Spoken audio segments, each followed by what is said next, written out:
production set to start years later. Our next installment. With the production ready to start later this year for the installment of the Spider-Man franchise. Yes. Oh my goodness. Series star Tom Holland looks to have found a new co-star. That's right. Stranger Things star Sadie Sink has set to join the sequel of the Sony Pictures and Marvel Studios. Holland is already set to return, of course, as Peter Parker. Duh. As for who Sink will be playing, the prevailing theory is that she'll be introduced as an X-Men character, also known as Jean Grey. But don't count on that idea that if she shows up as another beloved redheaded Spider-Man character, because we don't know. These are just rumors out right now, but we're very excited about all of the possibilities, that's for sure. But what we do know is that the role will be significant, and it will tie in No Way Home to this one, of course, which concluded with Parker making the decision to complete Doctor Strange's spell that erases his identity from the entire world. Now, Destin Daniel Cretton is directing this bad boy with Amy Pascal and Marvel president Kevin Feige, of course, producing. Yes. This is very exciting because Sadie Sink, I think, is going to have a massive career, especially this last season of Stranger Things was very focused around her character. Yeah. And it really got to show what she had as far as acting chops. And then, of course, she was in the Oscar-nominated film The Whale with Brendan Fraser. So she is just elevating her game, stepping into the MCU, and I'm super excited about it. Same. And anybody who didn't know her from those two things, which, what? She skyrocketed into everybody's mindset when she was in All Too Well video from Taylor Swift. Yes. Like a gazillion people saw that, all the Swifties. So everybody knows who she is. This is an interesting cast because you brought up Doctor Strange, right, and No Way Home. And if you guys remember that, like, he went ahead and finished the spell, and now nobody knows that Peter Parker is Spider-Man. And on top of that, nobody remembers Peter Parker. Like, all of his friends who knew he was Spider-Man, everything was wiped out. So they don't even remember being friends with Peter Parker at this point. So that leads to that the former co-stars will likely be significantly reduced in this new one. And these new people being introduced every other week now that we're talking about with casting will likely be the main co-stars moving forward until they, because I'm pretty confident him and MJ are going to hook back up.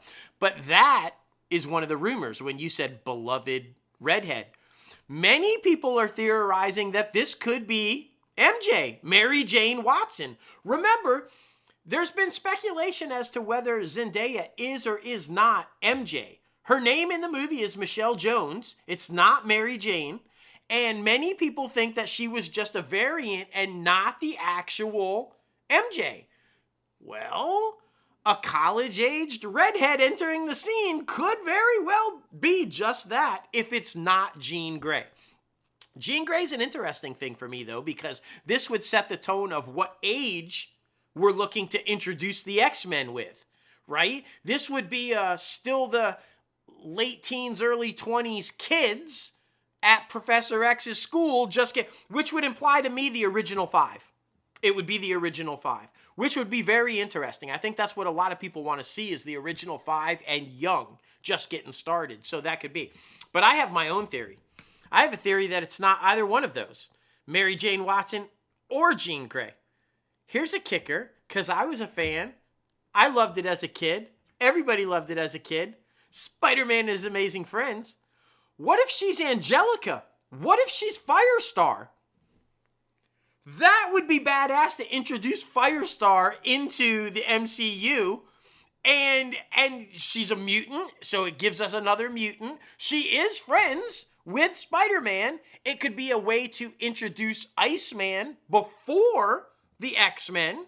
And I mean, I'm just throwing it out there. She would be a badass Firestar too. That's all I'm saying. Maybe it's the start. Maybe it's 2 out of the 3 of Spider-Man and His Amazing Friends.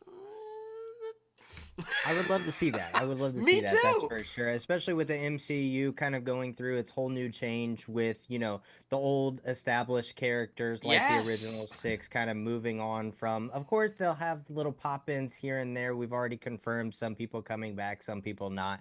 Of course, this past week, Scarlett Johansson being like, she's dead. God damn it. She's dead. Well, and But another on Daredevil, all but hinted, if anybody missed it, to Miles Morales.